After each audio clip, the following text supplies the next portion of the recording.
Hey, what's up? Welcome to the Typo Podcast. I'm Ariana. And I'm Kaili. On here, we interview guests and discuss a variety of topics. This includes school, art, content creation, and life in general.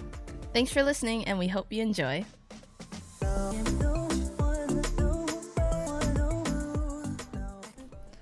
Hey everyone, welcome back to the Typo Podcast. Today we have a new guest here on the channel.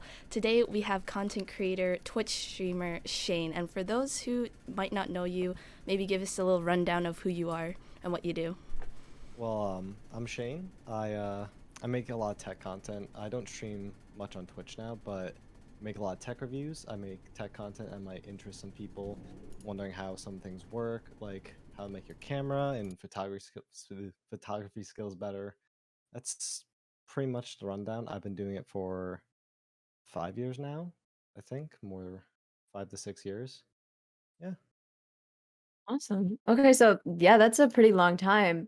So, what got you started online? What was your introduction to content creation in general? What's your backstory, pretty much?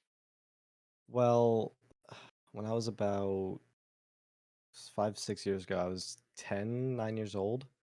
I would watch a lot of Minecraft videos, and I got to go to this Minecraft convention called Mine Fair. It was some like ripoff of I went to one of Minecraft. those. Yeah, Yeah. so it was like in Philadelphia. My mom drove me, and she was like, "Yeah, go have fun." And I got to meet a lot of like creators and all that. And then the next year, I started making a little bit of videos, and I got reached out to by one of their like managers, and they wanted me to come on as their like rising star program. They took a lot of small YouTubers and put them in one booth, which was a bit chaotic, but it got me started on this big long journey that now has outlived the convention itself. Oh my gosh. So, I gotta say, I was a rising star. I went to the DC convention in oh, 2018. Yeah, that's so oh my crazy though. god. Yeah, I only went to like New Jersey and Philly because they wouldn't ever pay to fly us out or anything, so I just drove everywhere. Yeah, I'm But surprised I haven't ran into you on the internet at this point. yeah, not even like the Discord because everyone was in there. Yeah, for real. That's Oh my crazy god. though. That was a really fun program though. I had a It good time. I don't know was. about you. Yeah. Yeah, I think after like 2018, it kind of got weird because I think they Mm. got bought by another company, Oh, and really? it was just weird because they weren't doing as much, and then COVID hit, and well, Yeah. I didn't really follow the convention in 2019, but I did in 2018. It was really fun, and then COVID. So that went downhill. shut down. Yeah. Yeah, for me, I've never been to a convention before. You two have had that experience, so I don't know what that's like. I also went to Minecon, which Oh, is it's too expensive. yeah, it was pretty top notch though. It's nice. So were there any struggles that interfered with you creating videos at all or starting off with making YouTube videos? I would definitely have to say my age because when I started, I was obviously like really young. I was 10 years old, and it was always more the fact like you're so young, you who's even making these videos? Your parents are probably doing this all for you. You're just, you know. But I do everything myself, and I was teaching myself these skills like thumbnails, Photoshop, everything along the way. So that was probably the biggest hurdle was people dealing with my age, especially when it came to like companies and sponsors later down the line. Like now I get to work with companies like Fantex, Adis, these big computer companies that don't care about the age because I've been able to prove myself. But when I started, it was really hard to actually get myself out there because I was so young, they didn't take it seriously. That's Mm. awesome. May I ask how old are you right now? 15 turning 16, 3 months, I think. You think? I don't know, I'm losing track of time. Bro forgot his birthday. No, I'm joking. Yeah, I think Kaylee and I can relate to that, you know? I'm definitely the oldest one here, which is crazy.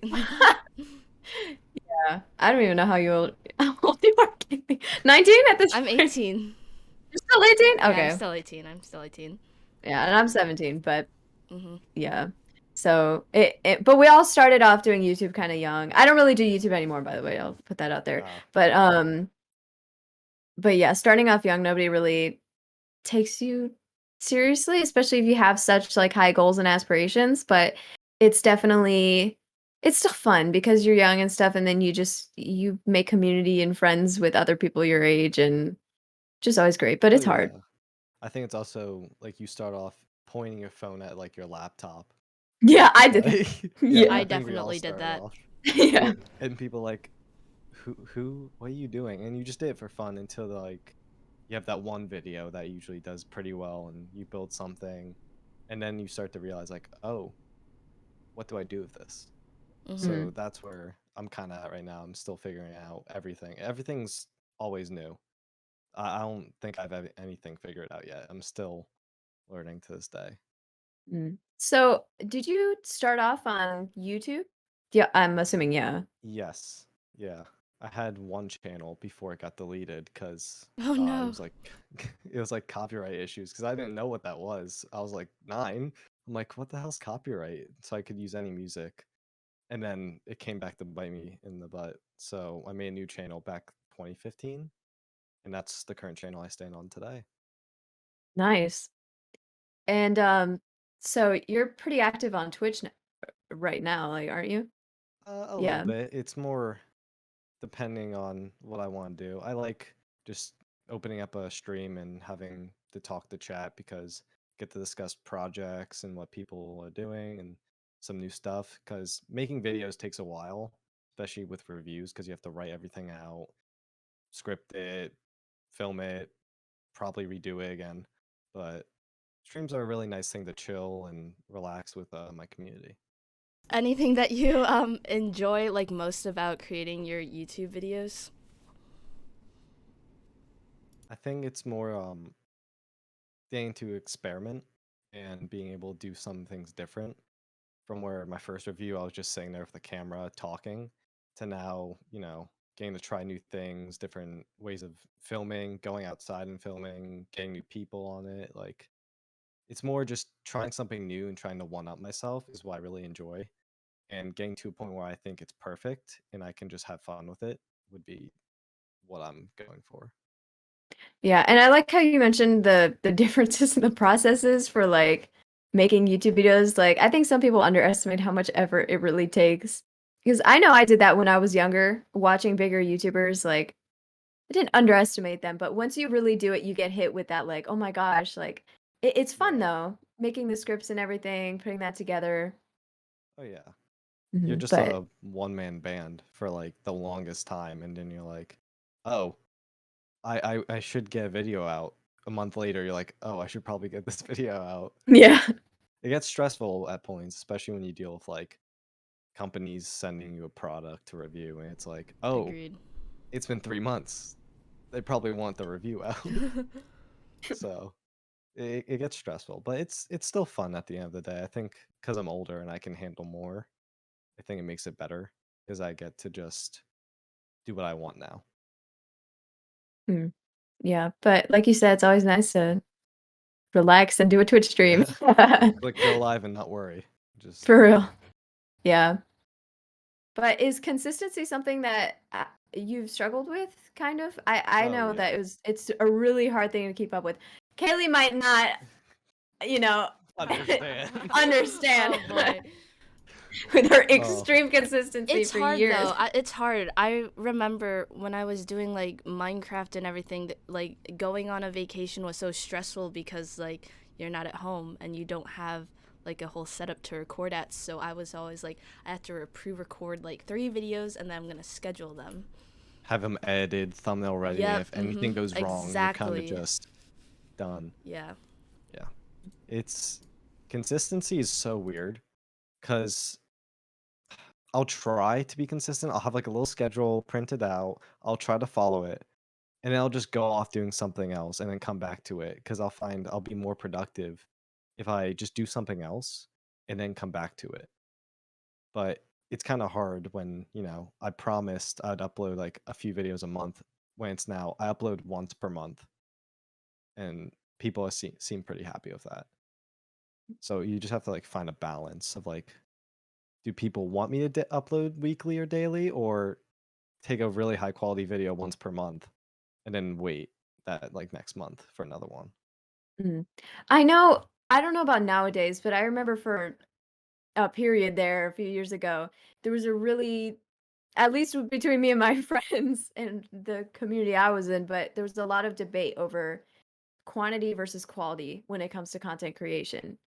And for a long time, I thought, oh, yeah, quality is it it's important because you want to be consistent and remind people you're there and provide content for them and it's just fun. But at the same time, I don't know about you guys, I'd like to hear your opinions on this, but it's definitely quantity or quality, my bad. It's definitely quality. Not quality. Yeah. Quality is really important. So I think that even if you disappear for like a month and then you come back, but you post a really quality video, I think people will always be satisfied and happy just to know that you're there, you're still making videos and stuff. I follow YouTubers who will go 3, 4 months without uploading, and then they post something, and I'm like, this is perfect. It's so Oh yeah. nice. I Yeah. I th- I think people enjoy a higher quality video at the end of the day instead of something mass produced because that's what most of YouTube is now. If you look at all these channels, they're uploading what daily vlogs, daily uploads, and it's usually just Twitch streams cut together or just like rushed videos. But when you have something really high quality that people will wait for, it'll usually drive up the engagement with it because people have been waiting. And it's something nice to watch instead of it being a rushed once a month video. It's something it's a reward for waiting a little while, you know? Yeah. I think people are always willing to have that kind of patience, just knowing that something's good is gonna come out at the end of it. I think for me, when I was like creating videos at the time, it was quantity over quality. My videos were like 3 Skywars rounds, edit that in, just do transition, and it'll cut to the outro, like maybe like a lower third here and there, but usually it was just that. And to be honest, like I was getting like some pretty good views at the times, and that's what people like to watch. Like I never really upgraded my editing style at all until really now, I would say, like with adding like maybe subtitles or funny edits in there. So like when I was creating videos, like everyone really loved just like really simple stuff at the time. So yeah, I guess for me it was more of the quantity over quality. Mm, Yeah. I think it's just because like times change. Like if we look at the beginning of YouTube, there's a bunch of like animations, 1 minute videos. Then came like the clickbait and long like engagement time, like 10, 15 minute videos. I think now we're at a point of like not super long videos, but also something not like super short. Because if you want super short, you go to like TikTok or YouTube Shorts. But you just it's weird now because you can't figure out the exact like formula for a perfect video that people will watch. You just have to throw anything and see what sticks. mm. Completely Yeah, agree.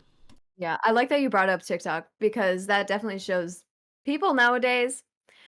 There's a lot of people who do prefer quantity over quality. And Yeah. in terms of YouTube and in gaming videos and stuff, I used to be like that back in the day. Like I totally preferred quantity over quality, like I mentioned earlier. Because I don't know, people enjoy that. Maybe it's because gaming videos specifically are enjoyable to watch a lot of, I guess. Like they don't always need to be the best quality, especially if your viewers are really young. Like I don't think they're gonna be that mindful of the quality. No, I They're don't not know. gonna notice, oh, my camera's slightly too dark. Yeah, Or like you I can't think see what's going on at points, but as long as you just have some good gameplay and some good funny commentary or something, it's gonna be enjoyable for a lot of people. But yeah, I think the debate is still it's still it's going still on. out there. It's still going on. Yeah, I'm definitely I think quality over TikTok quantity. I think TikTok really launched that back end because Mm, I mean I use TikTok. I don't upload on it much because it's more how do I put my quality into 60 or 15 seconds, sometimes even 3 minutes, when I overthink every little detail that someone's not gonna go put their phone up to their eye and see like, oh, he missed that shot or he didn't color correct it well. So I more just browse it and I see a lot of people will just swipe through super quickly because if you can't grab someone's attention in like what 3 seconds, they're gone. So I think it's going back to more quantity now, which really kind of sucks. It does Yeah. suck. Yeah. And And you brought up the whole clickbait era, which yes. Oh definitely God. was a downhill moment for Mhm. YouTube.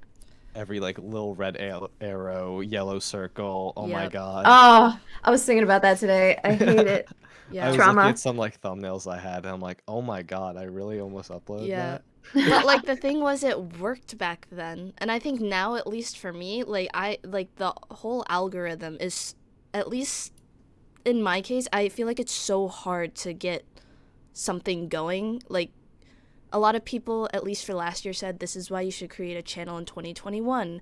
But like I feel like now just with like TikTok for sure and the whole YouTube short things like how they're trying to get like shorter videos on even YouTube now. I just feel like the algorithm is so hard to just pinpoint and then like having a video go up because I remember like at least in 2016 like mouse and keyboard cam videos at least for Minecraft any one of those videos you post would get like more than a 10,000 views or something and like Isn't that one of your like most viral yeah, ones? that one pretty much took off. I don't even know how. It was just a mouse cam video too, I think. So it's crazy.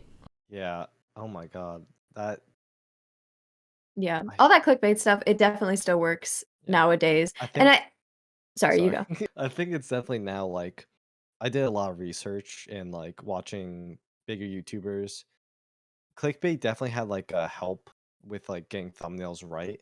Because now you usually want someone's face in there, or you want like something bright. You need someone like if you're scrolling through the YouTube homepage and you see a dark thumbnail compared to a very bright one, which one are you probably gonna click? The Mhm. bright one, Right one. because it pops out to your eye, and then if you see human face, you connect with it more. And there's a lot of like research that goes into thumbnails now, which is so weird because I just would open up like what some random program, probably like MS Paint, put an image in, draw stuff, and be done. Now it's like, oh my God, I have to think about what I put. Yeah. Yeah, I agree with that. Thumbnails like are really like there's a lot of work that people put in their thumbnails like crazy, which before it would just be like a snapshot of your video and then that's it or something. Maybe some text, some glow, and you're done. But now it's, oh, I have to take a still of the video and then add some other stills and, make this text a bit brighter, or blah, blah, blah. I'm like, oh my God, I just want to upload. It was more getting into the Twitch part because at least for Mm. me, I know that a lot of people have their Twitch channels, like they want to start streaming first, and then they create And YouTube. then they create But content. you're the same as me because I created my channel first, and then I got into the streaming And then, side too. yeah. Streaming's weird now for me. I think over quarantine, I had that big like peak. I was like getting 50, 60 viewers. I was getting close to partner numbers at points.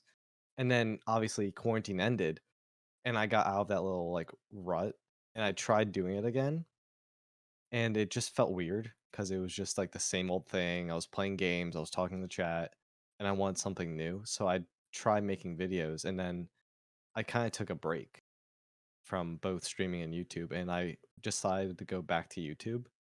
And I would stream a little bit, but it just didn't feel like the same unless I was going to try to do like something different, which it's hard to do when all of Twitch is just Fortnite, CS:GO, Apex, GTA, all the same things except for just chatting. Mm-hmm.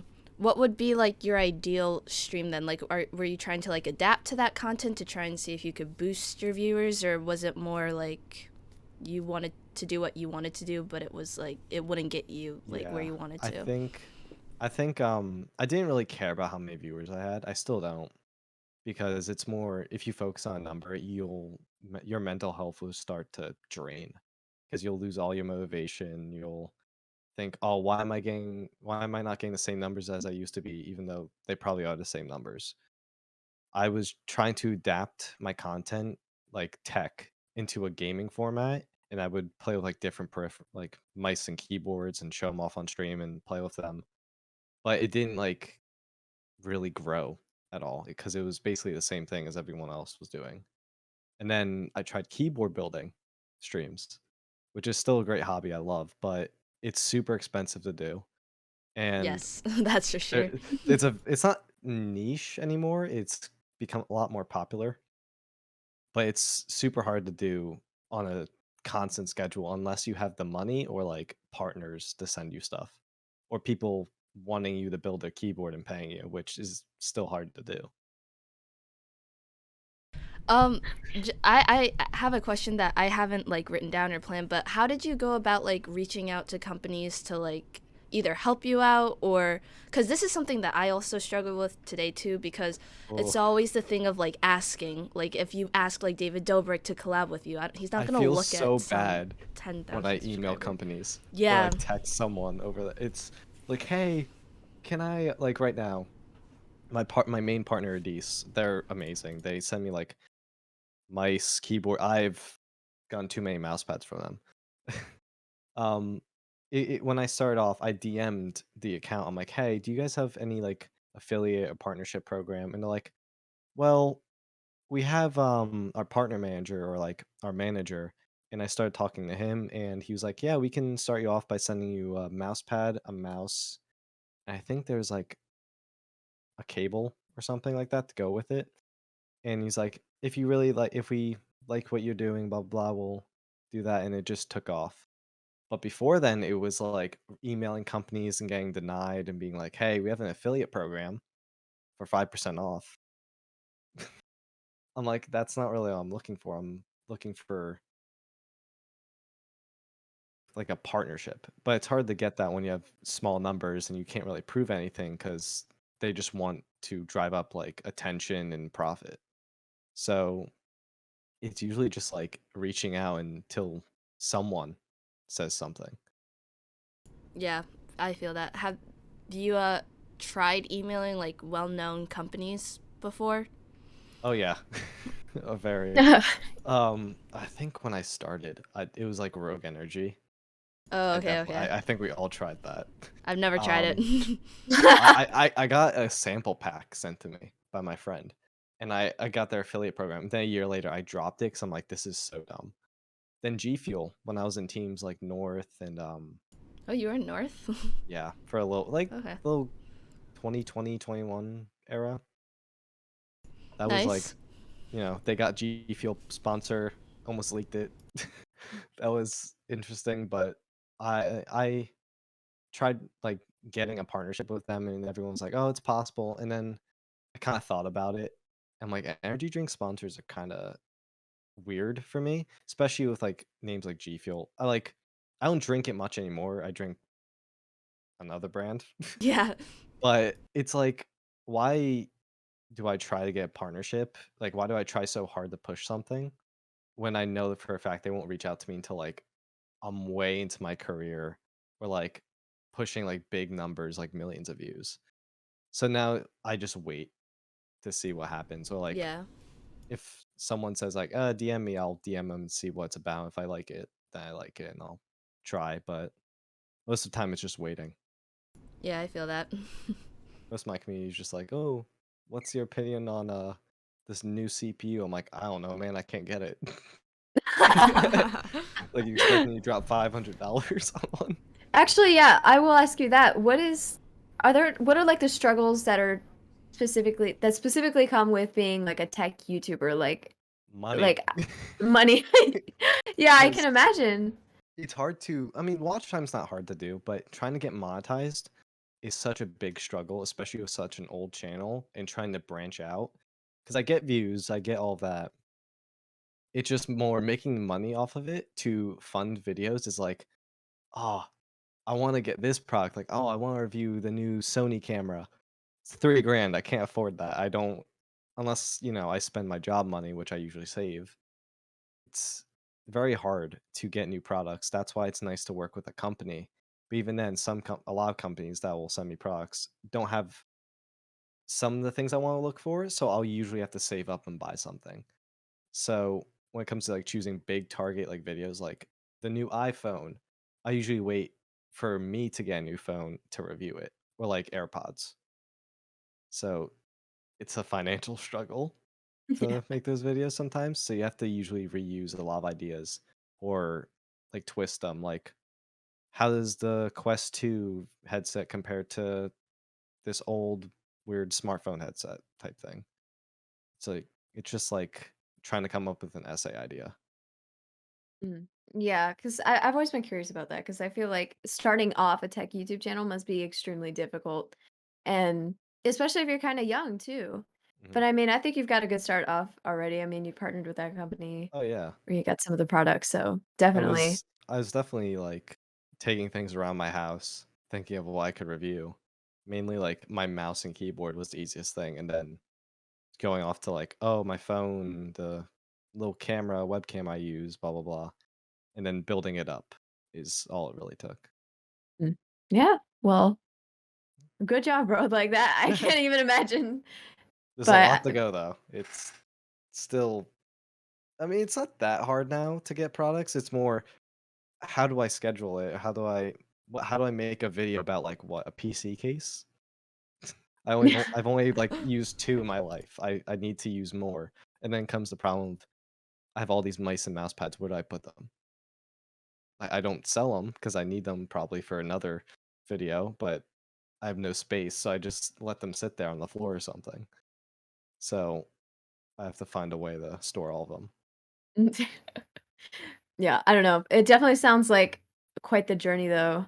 I don't know. It sounds excited. I'm excited for you and your channel. I actually did want to question one more thing because you Oh, go for it. mentioned Yeah. keyboards, which I personally have never. I love keyboards. Like after getting the Razer keyboard and the mechanical switches, like that's where it Oh, started and everything. So I I know that you've done lots of tech videos, but I don't think I've seen a keyboard video on your channel. Did you do a building one on your channel at um, all? I streamed building my this is my custom board. Ooh. Uh, Ooh. $300 or 350 somewhere around there for this. As a starting board, it was good, but it wasn't priced right. I just decided to have a big budget, but I want to do more keyboard videos. It's just more deciding on what to do that hasn't been done is hard to. So like a review I can do on my own board, but people will be like, I can't buy that because it's out of stock. The keycaps are $100. What's wrong with you? It's very weird. But I have a keyboard on the way that's a pre-built that I'm deciding to review. I'm probably gonna mod it as well to give it its own little twist. So hopefully I can get more videos like that out because I really love keyboards and just want to have a little collection that I can show off.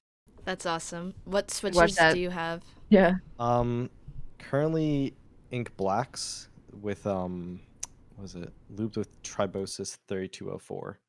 So I went to quite a lot of detail when I'm building it. Took almost like 6 hours. Oh, Yeah, Yeah. worth jeez. it. Crazy. Oh yeah, I definitely I was. always There's wanted to get into it, but like the time and like also money, it's just crazy. it's a lot easier now. Like even the past year, there's Really? like there's companies that will sell pre-loop switches and then have little kits. Then you just put it together in like an hour. I'm like, where was this? Where was this when I was doing it? Because I have all these tools sitting here, and it's so expensive. It's not that expensive now though. Like $150 can get you a really good sounding board and a really nice one too. It's just more, do you want to? Yeah. No, that's sick. I'm always been interested but never really got the chance yet to like get a board and do everything to it. Yeah, same. I use 2 keyboards in my entire life. Razer Ornata and my precious and Pro 2. Oh my god. Well, I, it was really great having you on. yeah, it was really Yeah. nice. I get to talk about nerdy stuff. Yes. Yeah, and for sure, maybe we'll have you on soon again, maybe, like, once you do that keyboard video, that'll be a Oh whole 'nother yeah, discussion. if it arrives soon. Hopefully, yeah. I got a shipping email. I'm like, oh my god, please arrive in time, please. Oh my